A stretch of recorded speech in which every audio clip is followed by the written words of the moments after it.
everyone! Today we'll be talking about IB's Group 3, Individuals and Societies.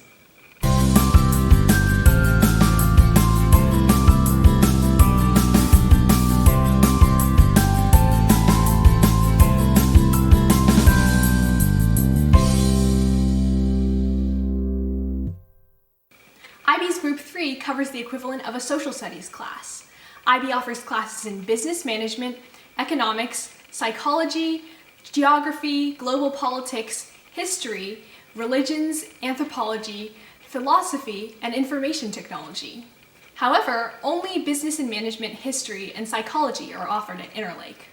At Interlake, everyone taking the IB program must take the IB History HL class, but you're allowed to choose whether to take the SL or HL exam. If you're trying to choose between the SL and HL exam, just remember that HL History has an extra paper 3 focusing on the history of a specific region in the world. For Interlake, that region is the Americas. If you're wondering what you'll be learning in your IB History class at Interlake, the first year will be equivalent to AP US History and some studies about single-party rulers. At the end of year 1, you'll be able to take the AP US History test if you desire to. The second year will be equivalent to part AP United States Government and Politics and part IB History. At the end of year 2, you can take the IB History exam and, if you desire to, the AP Government test.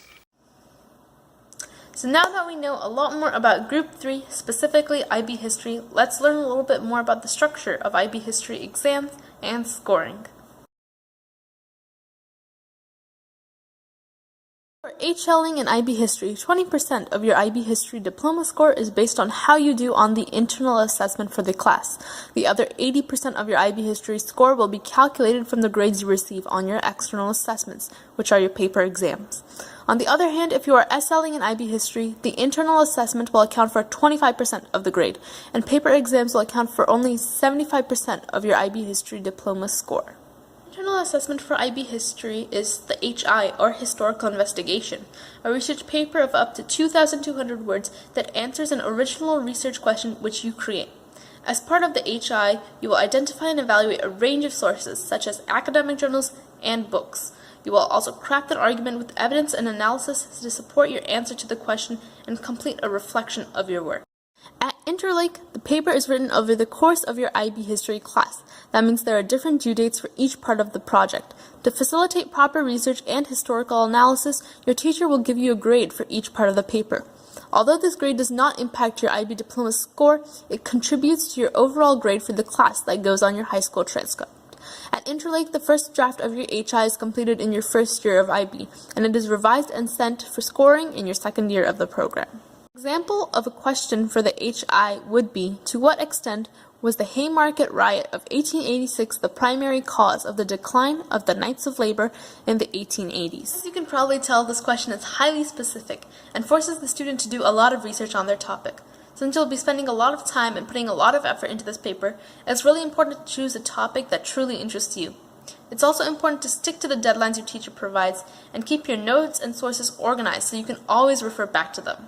Although the HI is a lot of work, it provides students with pretty invaluable experience in compiling research and crafting a cohesive argument.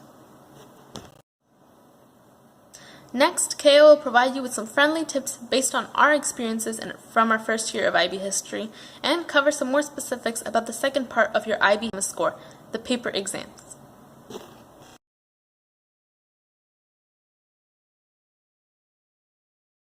Alright, now on to the papers. There are 3 papers you can possibly take for IB History: Paper 1, Paper 2, and Paper 3. Not very exciting names, I know, but you might find that the explanations can help differentiate them. Paper 1 is about analyzing primary sources. You will be given some sources and will be asked questions about them and their content, and then use them to answer a given question. Something that is important for this section is the OPCVL. The O stands for origins, like where the evidence came from, or what the school of thought was that the author belonged to. The P stands for purpose, essentially, what is the writer's motivation? The C stands for content. For example, what is one thesis statement that sums up this source? The V and L stand for values and limitations. You will apply the values and limitations to the origins, purpose, and content to evaluate the worth of the source, typically to a given topic. This is a 1-hour exam and is worth 20% of the final HL score and 30% of the final SL score.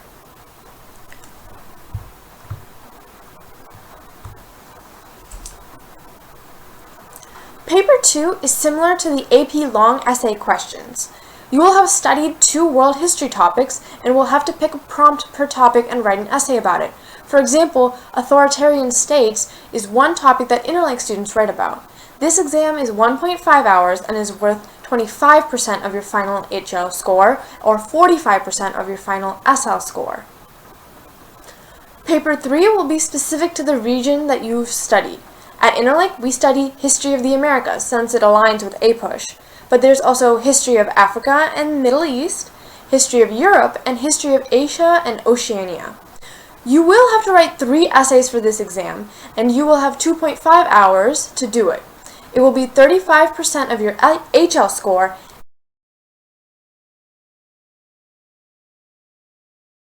Now we're going to be talking about class structure. At Interlake, the APUSH, or IB History Year 1, class structure follows a weekly schedule of 1 chapter per week. The week, or let's be real, the weekend, or even day before, you will take notes of the assigned chapter for the textbook. We'll come back on how to take notes, but for now, let's just continue. The rest of the week in class, you will go more in depth about the topics you just read about, and near the end of the week, you will take a multiple choice quiz on it. This process repeats practically every week, so plan ahead. Now, let's circle back on how Interlake teachers like students to take notes.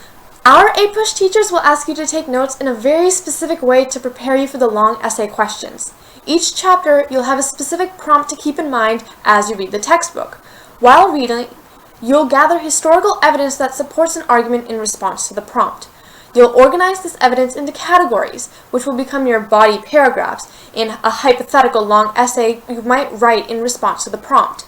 After reading, you'll offer analysis for the evidence on how it relates to the prompt and whether it proves a point or it disproves it. Finally, you'll form a thesis from the evidence and analysis you've gathered. At this point, you already have a basic outline ready to go.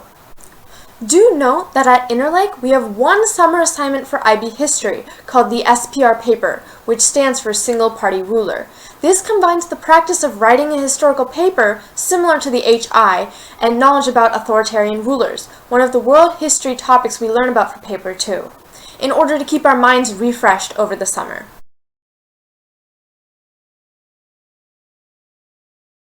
Now, here's some tips we've gathered. Although we primarily know more about how our school works, we still have tips that can be useful to anybody too. Learn how to take notes that will help you remember the most important parts of the textbook, and ask your teachers for advice in approaching it if you aren't yet comfortable. It's better to get this process over with at the beginning of the school year rather than in the middle, because then you'll already have half a year's worth of material that you haven't fully understood. Procrastinating on whether it is on taking notes or studying for tests or even on the historical investigation, which I'm guilty of, it's not a good idea. We've all been there, and though it sounds repetitive, this is definitely one class in which getting a head start is critical to your learning. In every other class, okay, but this class is actually really important.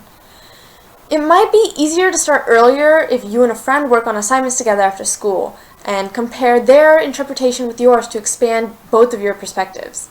I know that worked for me.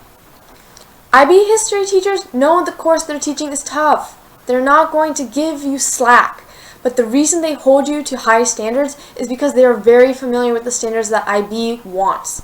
And for you to meet IB standards, you're going to have to meet your history teacher standards too. But feel free to ask them for help. It's their job, their goal is to help you reach IB standards. And hopefully this has given you an idea of what to expect and maybe made it easier to understand what this class is about. Good luck!